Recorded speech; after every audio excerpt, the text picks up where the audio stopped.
Welcome to my channel. Prepare natural Viagra with only 3 ingredients. Why go out and spend on Viagra, when now you can easily make it at home?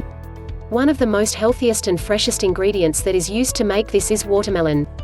However, 2 more ingredients play a very important role. A mixture of these 3 ingredients can give you a perfect instigator of pleasure. Wondering how to make natural Viagra?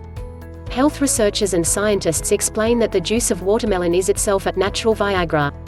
According to a report by healthyfoodstar.com, consumption of watermelon helps the libido to increase in men who have mild to moderate erectile dysfunction.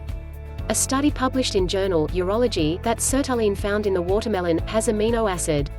This improves blood flow even in the penis, and that too without the side effects that one might have from Viagra. This fruit has large amount of vitamin C and has 92% of water and is beneficial for people who struggle with impotence. Natural Viagra recipe.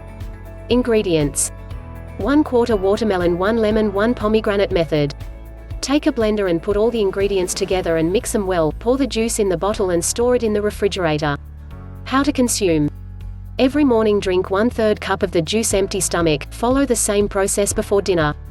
This healthy and natural juice will improve the blood flow incredibly in your intimate part and will help you to perform better in the bed. This mixture can be used by anyone, as it has no side effects. Thanks for watching. Subscribe channel for more videos.